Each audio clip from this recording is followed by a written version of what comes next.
Welcome back to another episode of Sync Riffs. Charles Levan from Blue Buddha, LA-based sync agent, with a very special panelist, if you will, joining us. And in addition to everything we're doing, I wanted to assemble this group of music supervisors slash coordinators to really shine a light on the work they do and unpack the industry, learn more about their breaking into the industry and what they're seeing. So I want to introduce Gabby Coonan from Soup Troop, and welcome, Gabby. How's it going? It's going well. Thanks for having me. And I know before we start, you're also an artist, so I'm sure we'll talk more about that. And great to have you this morning on our podcast. And going from there, great to reconnect with Trinity Daniel Robinson from Creative Control. And how's it going, Trinity? So good to see you again. It's going well. It's great to see you again as well.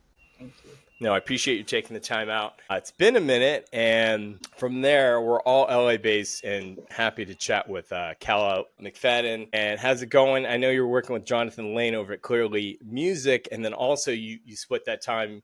It looks like you have a new gig at In the Groove Music. Yeah, correct. Yeah. It's been really good. Lucky to have some work. The last few years have been kind of up and down. So right now feels really good. So thanks for having me. Yeah, no, my pleasure. And we're gonna address that as well and talk about the state of the industry. And longtime colleague from I met Zach a couple years ago at a GMS conference.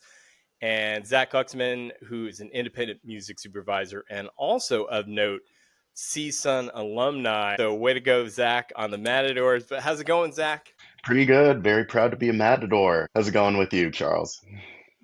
It's good. It's going good, man. And I know also you started working with NBC in the promos department way back. Yes. So we'll thread that. Yeah, we'll thread that. Try not to think it was way back, but not too long ago. 100%. Time flies by in this industry, as we all know. Definitely.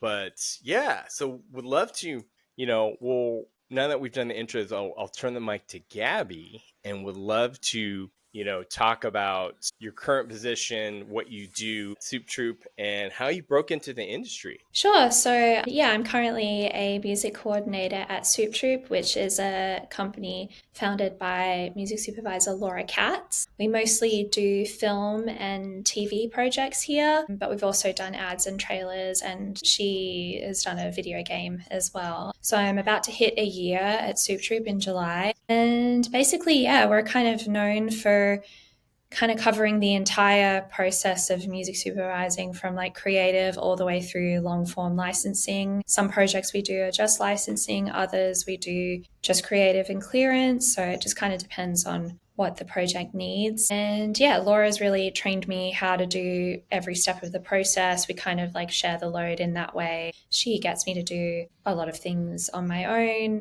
Mm-hmm.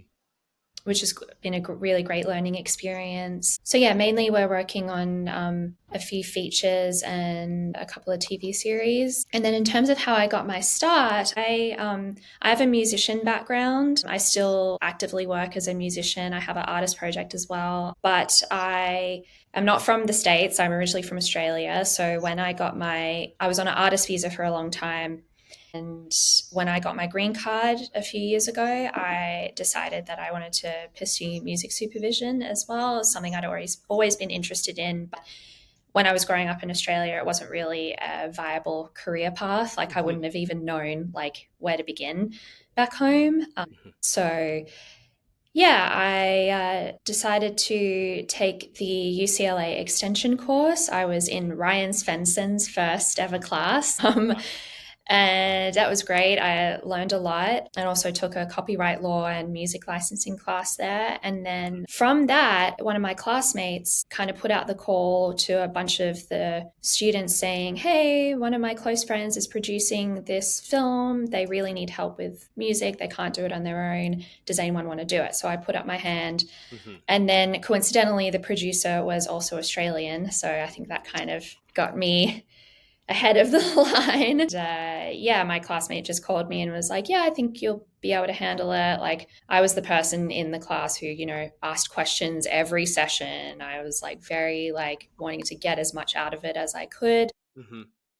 So I guess that helped me stand out in whatever way. So yeah, I originally thought that this project was a short. It was not. It was a feature. So I got chucked in the literal deep end, straight out of class, having to figure out how to do it on the job, basically. Learned a lot, made many mistakes. But then through there, I started like going to Guild of Music Supervisors events, volunteering, the conference, all that kind of stuff.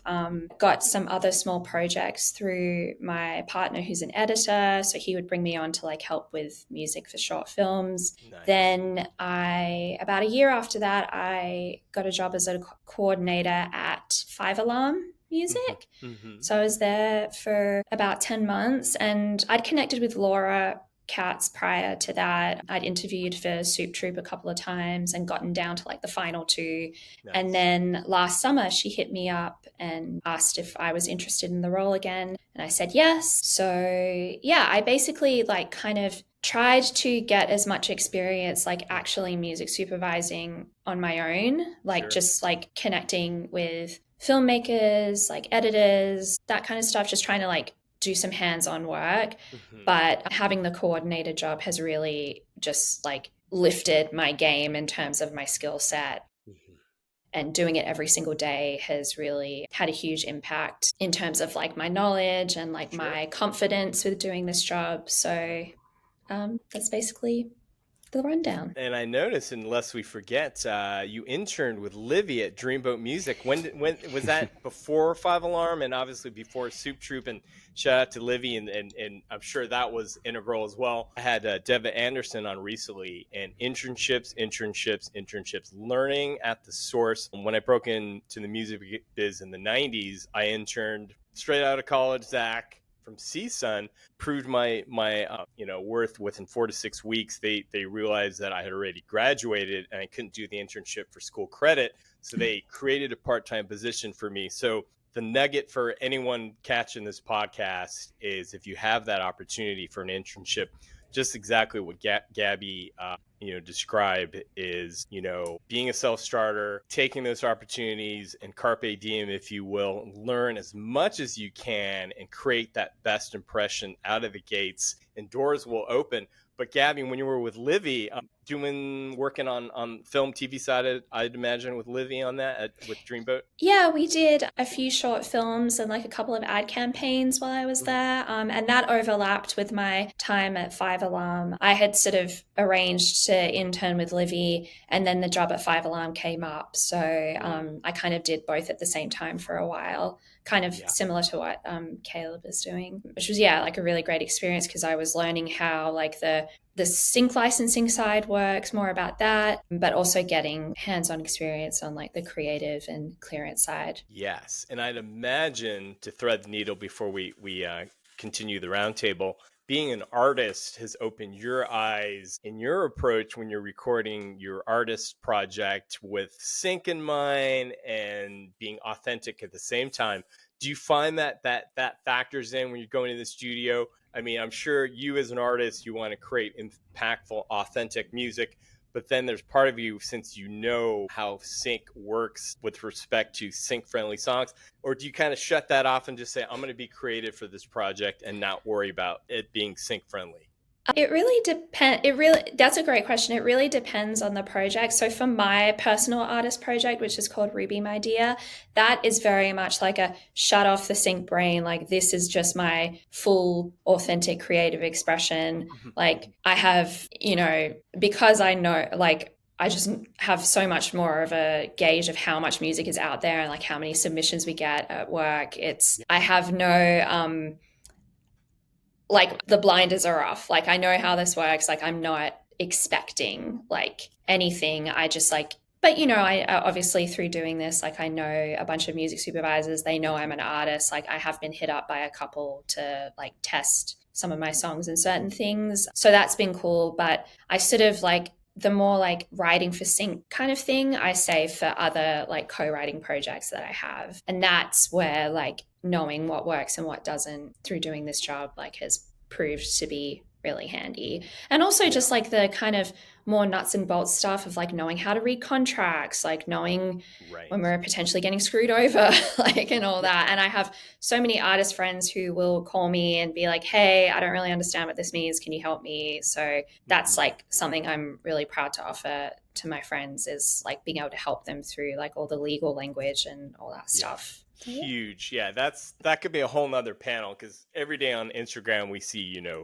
frontline artists with, in lawsuits with majors for unaccounted royalties. So that is a topic for another time. But no, thanks, Gabby. And then we'll circle back on, threading at the end. We'll ask, what's your one piece of advice? But turning the mic to Trinity, USC alumni. And I know, Trinity, before you're working currently with Joel C. High, you started at Sync Lodge as an intern, but was curious at USC, what was your major there, and how did that first internship present itself when you were over at Sync Lodge? So I was a comparative literature major, and I didn't know anything about music supervision until like my junior year. It was kind of like during the pandemic when my mom basically just asked, like, what are you going to do with your life? And I was like, I don't know. But I was just thinking about it and watching TV, and I was watching Space Force, and one of the songs that came on was like a Harry Nilsson song, and I thought, wow, this really fits the scene well. And that kind of started me getting into what music supervision was. And I started the music industry minor that year. And then since then, like with the Sync Lodge internship, that came through one of the Guild of Music Supervisors. I think it was like a wellness and tech event. But yeah, that's how I met Lionel Lodge and got the internship. Very nice, very nice. And then I know, working with Joel C. High and the team over at Creative Control, one of the things you do there is, reading scripts. And tell us more about your role there as a music coordinator at Creative Control. What's like a day to day over there, working in the trenches, whether on a film or TV project? So if we're, regardless of TV or film, and if we're in the stage where we have the scripts, then I'll help do music breakdowns. Or sometimes I'll just, like, if it's a film, I won't necessarily be, usually I think it would be Joel or Leah, the other music supervisor, Leah Abraham, who I help support. But for TV shows, I do help with music breakdowns. But for films, I might read it myself and then like flag a few things, like, oh, there's quite a few on cameras on this film as opposed to others. But yeah, a lot of clearances, because we work with Tyler Perry Studios a lot, although we do other projects as well. But he has a really fast pace, so we like to pre-clear a lot of music in advance as much as possible we can. So usually that just means me sending out briefs to various sync representatives, and they'll pitch music to us, and then I'll like upload it to our bot. And sometimes I'll help with creating like a short list for Leah and Joel to listen to, and then they'll just tell me like, oh, I like this, and that, and so clear it at this fee, and I'll do that. Got it. Very cool. So yeah, I mean, a lot of moving parts there. And, I've been the sync agent since 2002. And, one of my mentors always taught me is, when you do get on that brief list, is don't break that trust by sending tracks that waste your guys' time as a coordinator or supervisor. Get the brief, and a lot of the briefs are so detailed, and paying attention there. And I'll sometimes write a supervisor and say, thanks, we'll get you next time. We don't have anything that is a match fit. But yeah, thanks, Trinity. Yeah, and kudos. When we saw you and Joel a couple months back. Yeah, Tyler Perry.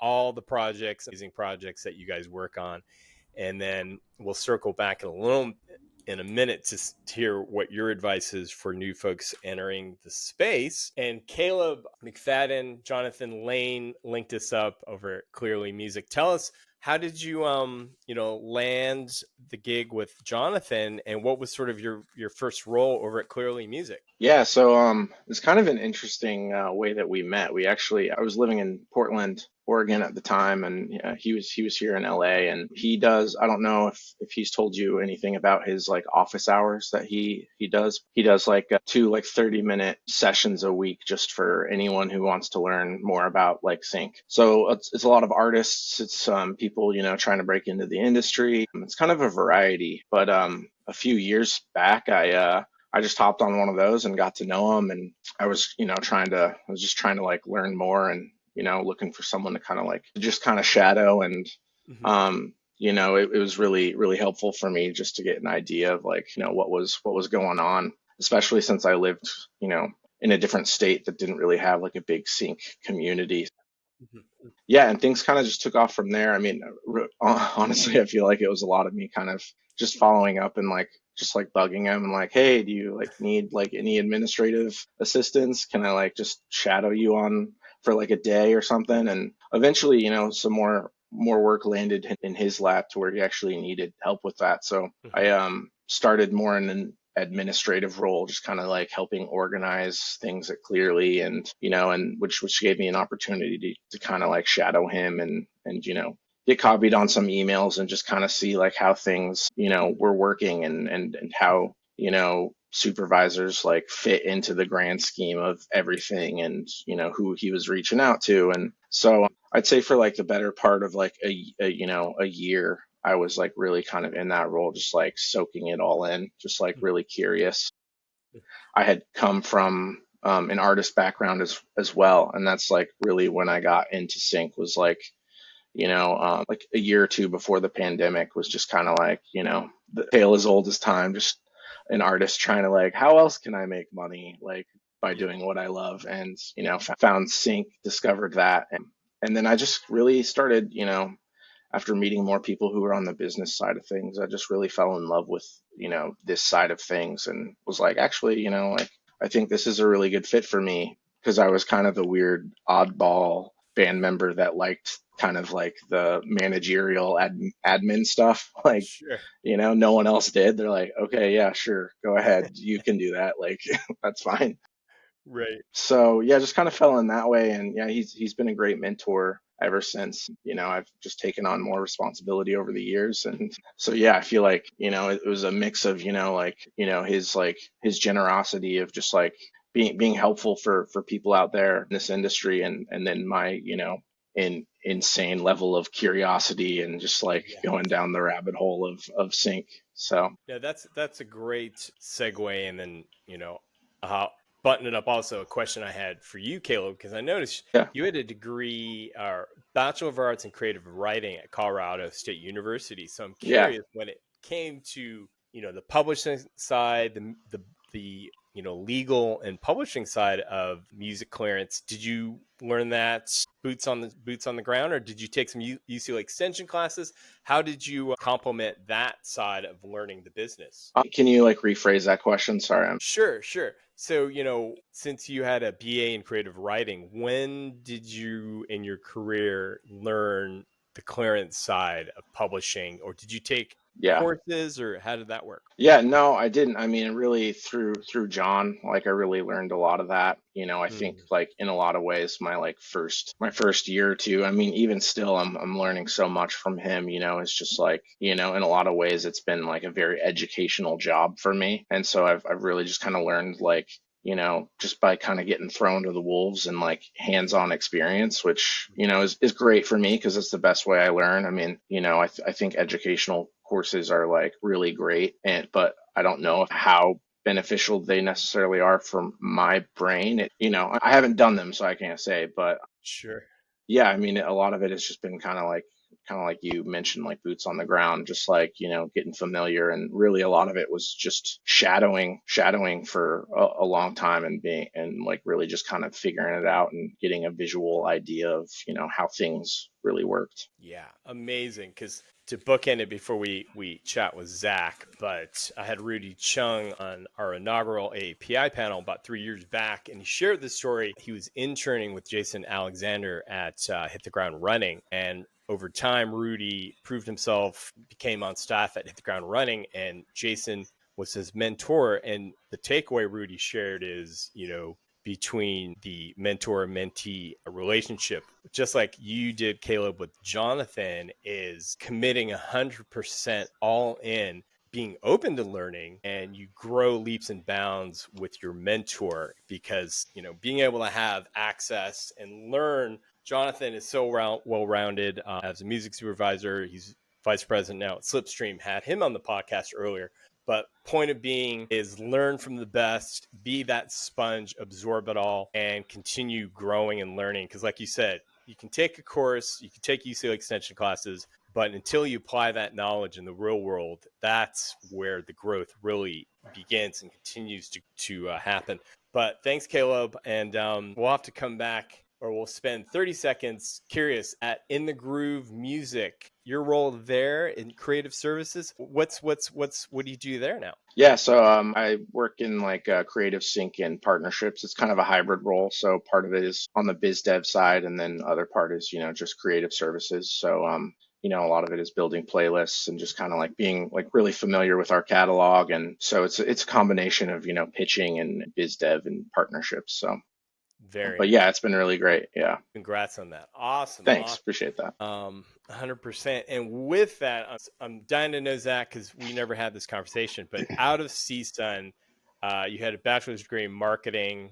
Kudos. I went to CSUN for bachelor's in business administration. So you graduated from CSUN in 2020. What was your next step? I know you took some UCLA extension classes, but how did you end up like at NBC on the promo side? Yeah, so fresh out of CSUN, and I ended right as the pandemic was beginning, so the option of internships wasn't really there. So I didn't really know what I was going to be doing. So I knew a composer named Jared Foreman, who I was kind of doing some assistant work for and kind of learning about the composer side, but it definitely wasn't my forte at all. He suggested music supervision, which is something I've always kind of had in the back of my head, being a Disney kid, thinking about all the different movies that Elton John wrote the soundtrack to that kind of defined my childhood. And from there, I got connected with the UCLA extension courses. I took Ryan Svensson's class that Gabby mentioned before. And it was phenomenal being in his class. He was so informational and so inviting on teaching anything you wanted to learn. And that kind of got me connected with GMS, where I ended up becoming a social media coordinator for them. And just from there, in the connections that I was able to harbor from GMS and different avenues, I was able to get a contract with NBC Universal as a promo music coordinator, working under Tori Gonzalez, who, to be honest, taught me pretty much everything I know about music licensing. Yeah, shout out to Tori. She's the best. That whole Amazing. team. And yes, Carrie, yeah, no doubt. And then how long were you there, Zach, at NBC Universal? And then I know you recently supervised your an independent film, and Yes. would love to bridge that gap. Yeah. Yeah. So from the coordinator role at NBC, it was a year-long contract. And once that ended, really wasn't sure which avenue to go. So I just kind of tried to reach out on my own and do freelance. So from there, I've been, taking on projects, doing cue sheets for Netflix or different projects from anyone I can. In connection with the music supervisor, Jared Foreman, got me connected to this movie coming out called Sorority of the Damned, directed and written by Joe Davidson. And they brought me on as a music supervisor and took a chance on me. And now I have my first theatrical coming out September or October area. Woo! Congrats. Very excited. So be on the lookout for Sorority of the Damned. It's indie horror and it is absolutely fun. And it's potentially leading to, more work as a team. So things I can't really talk about just yet, but I'm very excited to hopefully be able to announce shortly. Hey, that bucket list, getting that first credit on your IMDb. Very That is proud. amazing. Yes, congrats. I will be sure we'll link to the info about the film so we can help amplify it. But yeah, congrats, Zach. This is part and parcel, the big sort of picture overlay that, as you were breaking it down, Zach and Gabby, and about UCLA extension. Funny enough, in 2002, before I became a sync agent, I was on the label marketing side at Capitol Records, marketing radio, co-founder of Blue Buddha. He worked as a supervisor. So I knew nothing about publishing, knew nothing about being a sync agent. So I actually took a UCLA extension course. It was probably 2001, and we're going back in the time travel machine. It was taught by Jen Piken, Donna Wade Reed, and at the time, they were worked together. Their firm was called Daisy Music, and interning for them was Lindsay Wolfington, the current president of Guild of Music Supervisors. Shout out to Lindsay for all she does. They That was parted half the ways. GMS board. Yeah, the half of 100%. Yeah. And that's how Lindsay, Lone Wolf Music Supervision, then Madonna, her company was Whoops-a-Daisy, and then Jen Piken has Jen Piken Music Supervision. But learning from, the best back then as a sync agent helped me immensely in my career. And now, things come full circle. Everybody talks about out of the pandemic. That's when we created Sync Riffs, shine a light on the amazing work of supervisors. And now I'm working with the Guild. I'm producing 2 panels for the education side. One's going to be a DEI panel, blending AAPI and BIPOC storytellers. So I'm so excited about that. And all things kind of the moral of the story. I was talking to a director friend of mine who used the analogy of like sharks, where for them to continue to live, they have to keep moving, otherwise they die. And he used that analogy with our industry is if things are slow in one lane, these types of you guys being open to sharing your story on this podcast is huge because we're going to promote it. You attending a Guild of Music Supervisor event, you never know where your next opportunity or gig might present itself. And being at networking events, Zach, congrats on, like you said, doors will continue to open. And for all we know, with the talent we have assembled here, I'll keep in touch with you guys. And I could be like, hey, I have an investor who wants to produce an indie film who's down to work on the project. And here we are. We've got the team of the Fab Four. And that's, I've been in the industry for 25 plus years, but it's all about the relationships. And all we know is music. We bleed music, and there's no other job we could do. So frankly, we need each other. No person is an island. And kudos to, everybody that your teams that you work with, some of the best in the business. But now I'm going to open it up. And we can go in reverse order. Zach, and I'll start with you, and then we'll go in reverse order. But one piece of advice, we've got AI, we've got existential threats. We came out of 2 strikes, and, things are up and down in the industry. But so for folks looking to enter, whether it's film, music, or the entertainment space, is there one nugget that you would tell them, Zach, and what would that be? Yeah. One piece of advice that I constantly try to remind myself, and it's not always easy, is don't get discouraged by the rejection. There is so much rejection in this industry. It's an insanely hard time, probably the hardest it's ever been. And it is very easy to get discouraged and just diminish yourself based on that rejection. So just pulling forward, if this is what you're truly passionate about, don't walk away from it. Keep pulling through and, harbor those connections like we've said here. Go to events, get connected with GMS, just do whatever it takes to keep your motivation going. Plus 5,000, and I would bookend it. And I know easier said than done. Absolutely. Try and stay off. Yeah, I was going to say, try and stay off social media as much as Yes. possible. It's funny though, because whether it's we all compare ourselves to someone else on social media, and we're all presenting ourselves in the best way on social media. So it's unfair to yourself to do that. Yes, 100%. And the social media platforms, for that reason, with the algorithms, I read somewhere, they'll show us 2 pieces of things that are good and then 1 negative thing. Then you feel crap about yourself, and then you want to go consume. But I think it goes back to just the relationships that we have and we foster in meeting folks in person. And couldn't have said it better, Zach. So thanks for that. And then going to you, Caleb, what would your piece of advice be? Man, I feel like Zach kind of stole the words out of my mouth there. I mean, I think, that's so much of it is just really like, sticking with it. Just to kind of, tack onto that. I mean, I think like, there is a lot of like discouraging moments for sure. I mean, as I think any kind of, industry is, especially a competitive industry, like in the entertainment world. But yeah, I mean, I think finding ways to keep putting yourself out there. I mean, I think those events, any kind of events that you see that are out there, like, really try to make those, and just like really put yourself out there, because I think so much of it is, a lot of, it's a lot of networking, and don't get discouraged too with, like, job applications and things like that. Just like definitely keep doing it, and try to get creative in ways to like stay afloat and keep yourself up there. I mean, for me, like the first two years of me being in this industry, I was working like hospitality jobs, like serving and like bartending and barista, and like, yeah, it's a lot of work sometimes, but it's totally worth it. Like,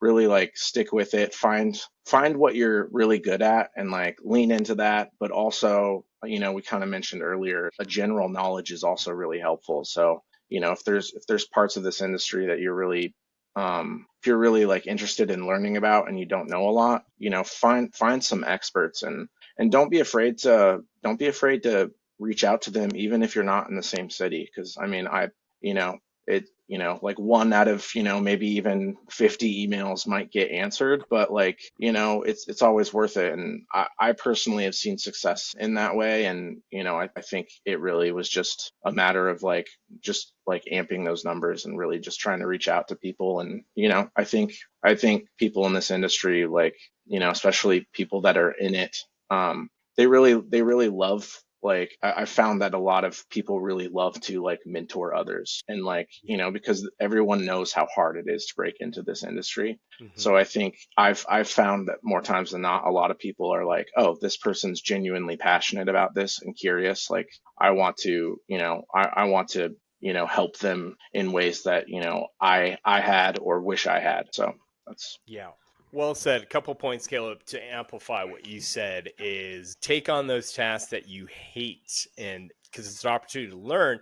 So if you're working with your team and say, if Zach kills it with Q sheets and checking ASCAP and the PROs, I would say, hey, Zach, can I shadow you? I suck at this, but I want to learn from you. And then the second point, I would say, Caleb, to your point, in this day and age of that FaceTime, the virtual Zoom with someone and say, hey, can I pick your brain for 10, 15 minutes? I'll buy you a cup of Joe virtually, but send you that gift card, totally. Starbucks, or in person in LA. Hey, I'll drop off some coffee and say a quick handshake.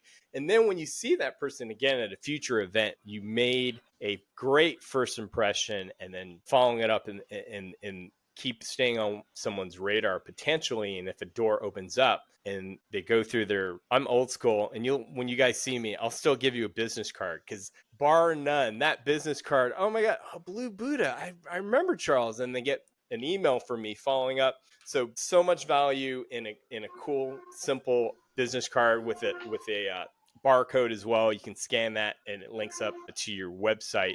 But I agree. anyways, I'm glad you said that. I still am a business card guy too. I mean, it's like, I feel like sometimes people are like, what are you, living in 1999? Like, but I'm like, it helps me when I get a business card from someone. I'm like, this is great. This is helpful. yeah, 100%. And this is for Gabby as a tchotchke, because I was at NAM with Zach Goody from Smash Mouth, and I had my backpack, and I went home for the day. He put in a little guitar pick with his name on it, and he snuck it into my backpack. So it's a Zach Goody. It was branded. And so, Gabby, if you're going to events, you're at NAM or GMS, and it says your band name and then your website, for fellow artists playing the guitar, they're like, oh my God, I got this cool guitar pick from Gabby. It's small, it's unobtrusive. So that's my tchotchke of the day to share. I'm gonna lock that away and remember that. That's a very good idea. Right on. Thank you. Yeah, I'm all about co-branding there, so that's a fun one. But Trinity, turning it to you on the tip for navigating the biz, what would your insight be? I guess kind of repeating what we've already kind of discussed about various networking groups, but especially the GMS mentorship program. I think it still occurs. I did that when I first started out. And then also, Grammy U has a mentorship program as well, which I don't think you have to be in college, because I wasn't in college when I did it. But I would double check with that. But I'm pretty sure there's not an age requirement. But that also led me to meeting Joel, and that's how I'm at Creative Control. So but yeah, the Guild of Music Supervisors events are very, very helpful. Yeah, you're great point there. And we'll link through because Grammy, Jojo Villanova from Sony Television always talks about some of the amazing things they do, and I'll have to share it. But I know that, and a shout out to Francesca Harding and Amanda Krieg Thomas over at Yay Team. I think Yay Team does. They still do it. Opportunities for mentorship. I'll have to pull that up. Passing the mic to you, Gabby. What would your advice be? Yeah, so I definitely echo everything that everyone said about like not getting discouraged and taking advantage of internship opportunities, guild events, all that kind of stuff. I'd say to add to that, I personally think it's really important to not forget about connecting with the creators who are actually making the projects that you want to work on. So, like making sure that you connect with filmmakers, directors, producers, even composers, no matter where you're at in your career, whether you're just starting out or like further in deep. Because it's one thing to get a coordinator job and like get that hands-on experience, but at some point, like whether it's with the company you're already at or if you decide to go out on your own,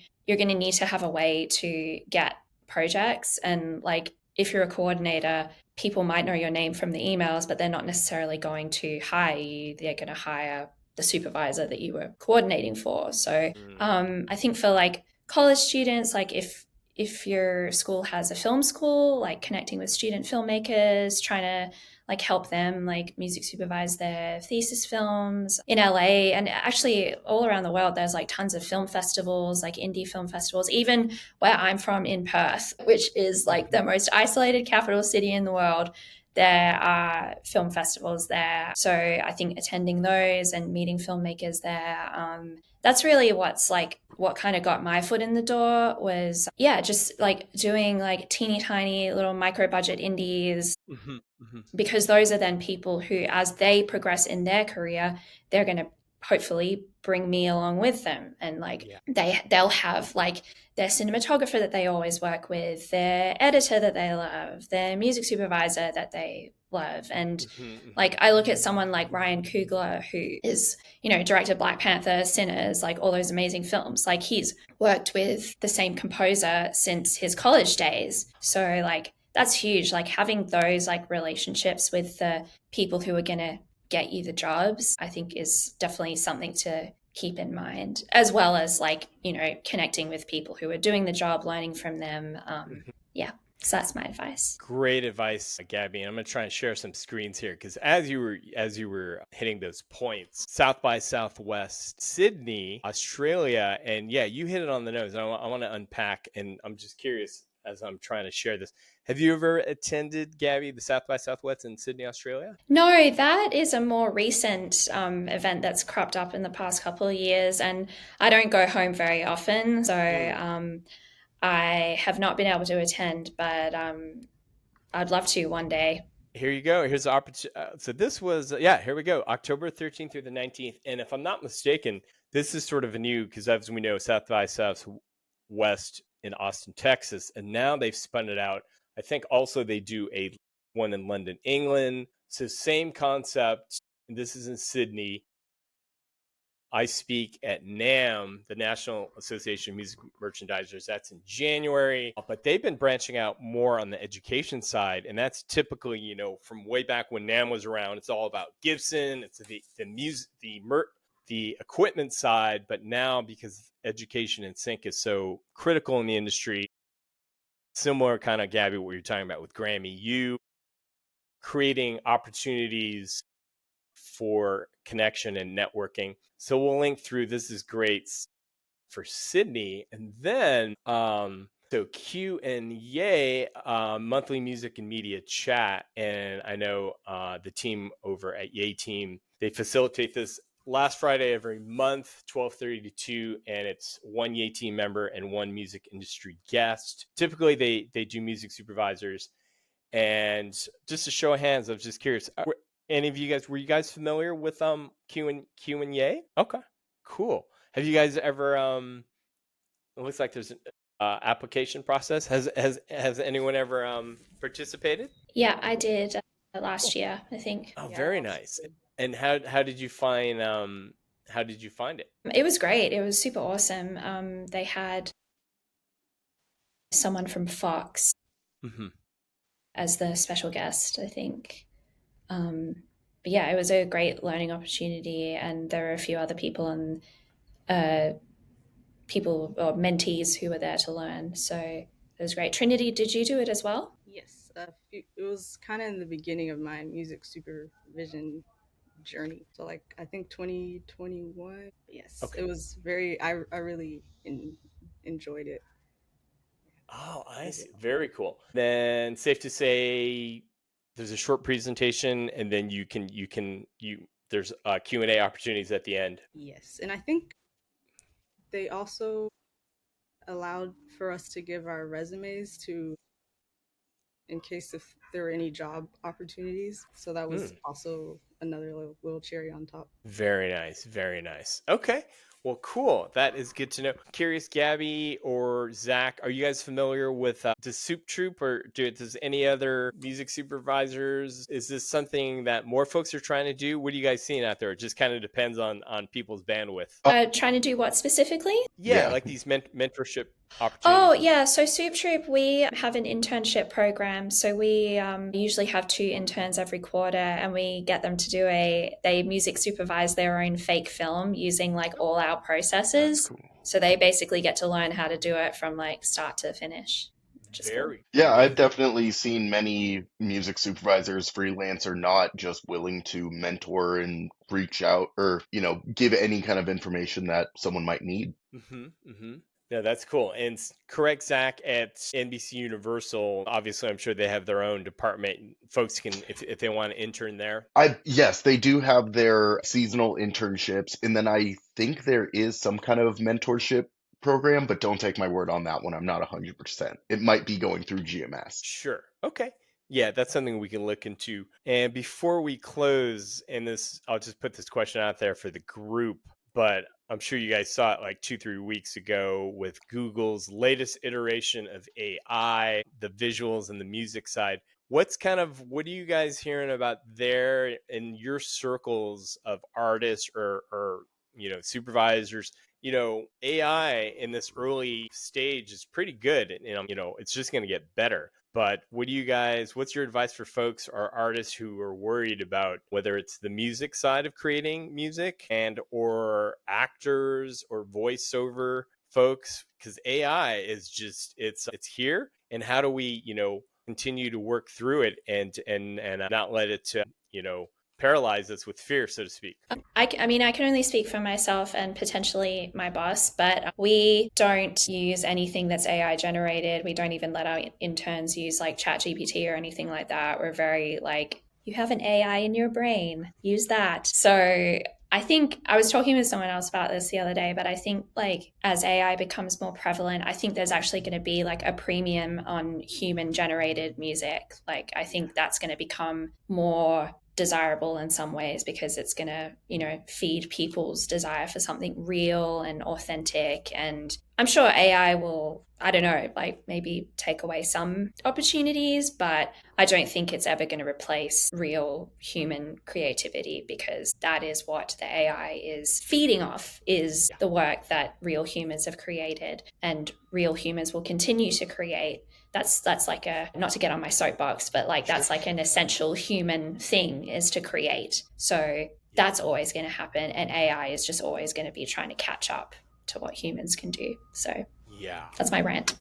No, that's great. And Gabby, and before we continue on with anyone who wants to chime in on that, and I think your guys' work is essential at the ground level of whether you're a coordinator or the supervisor of tomorrow and managing the expectations with the studios, because we all know, the role of the studio is to maximize their earnings based on current costs and threats to the industry. But AI is a tool. AI for composers using as for temp score and then replacing it, and then obviously having real artists or composers and musicians fill it out. But as time goes by, I think the gatekeepers, that human touch is, like you said, Gabby, fingers crossed, will still be the goal. But Zach, I know, did you have any insights on Yeah. the AI side? Kind of like what you said, it's a tool to be used like any other tool. I think there's definitely ways to manage it so that it doesn't overwhelm. But, at the end of the day, you hear an AI song playing on the radio, and there's a hollowness to it, in my opinion. No matter what, there's always that little etch of, okay, something's not right here, and your brain can tell it's AI. Now, could that be changed moving forward? Maybe, but to an extent, I think that human touch is always going to have the soul that AI will not be able to. Yeah. So that begs the question, Zach, and hopefully, we see it Spotify curating or playlists with AI songs, and God forbid the musical taste of the majority of folks consuming music on the DSPs. If folks are like, hey, I'm cool with AI music, then that will be the faster threat to real artists. But it's what I always say is, follow the money. Who are proliferating AI music on these Spotify playlists, and then who's collecting the back end performance income there. So that's kind of a detective trail of why would they want to put AI music there, and you say, well, follow the money, and who's behind that.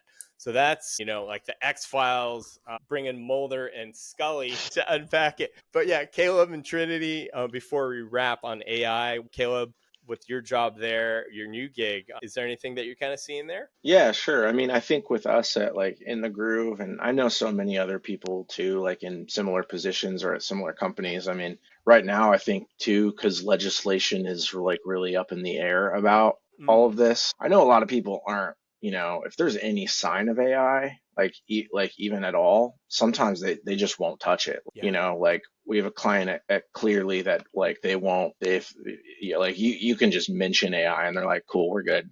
Like, don't want to like deal with the potential legal repercussions because, it's like you don't know what, we're in a weird phase right now where it feels like legislation could get passed in any direction at any day, and Yeah. no one wants to like make any big decisions about it because it could potentially, destroy their business or career tomorrow.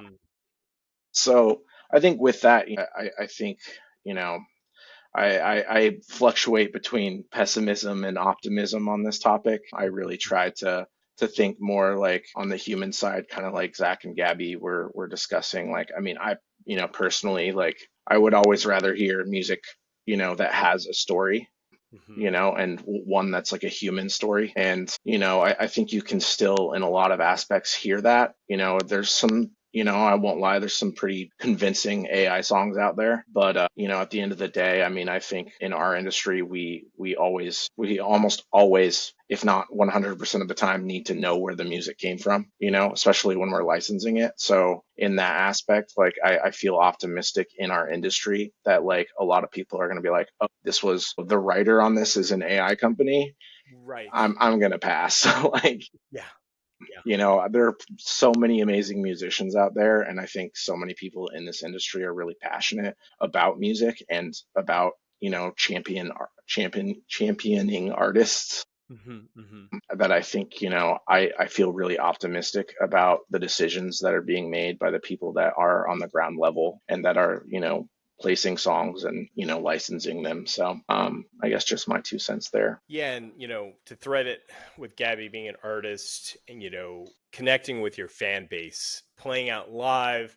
'Cause, when we had Katie Cole on a podcast, she was just sharing how for the artists out there that are creating something that their fans can't, they want to help support that artist in any way, buying their merch, buying the music, seeing them live. So, that sense of community and connecting with your fans, once you have your community that you've worked so hard to gain, whether it's through social media, make sure you're out there performing when you can and really connecting. But Trinity, any closing thoughts on AI, on the AI side? And I'm just curious, for a more direct question, have you ever been pitched by anyone songs that you said to Joel, hey, wait a minute, this sounds like it's AI? What are you seeing on your side, Trinity? I have yet to notice that. I really don't think we have been pitched anything AI. I think I feel confident enough in myself. I feel like I would know if I heard it, but yeah, so I'm pretty sure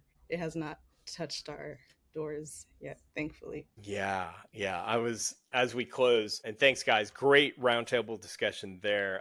But yeah, would love to revisit like in a year or so, or maybe a year and a half, and reconnect with you guys, see where you guys are, where the industry is, and where we'll continue to, really look forward to catching up in person at future events. But thank you guys for taking the time out. The time flies by. But Trinity, Caleb, Zach, Gabby, I really appreciate you guys, and continued much success on your road in the film, entertainment, music space. And yeah, thanks guys for stopping by at the Sync Riffs podcast today. Thank you. Thanks for having us. Thanks for having us, Charles. No doubt, no doubt. And thanks for everybody for tuning in. Subscribe, hit that like button, and we'll be back next week with some special guests. Until then, catch you on the other side. Namaste.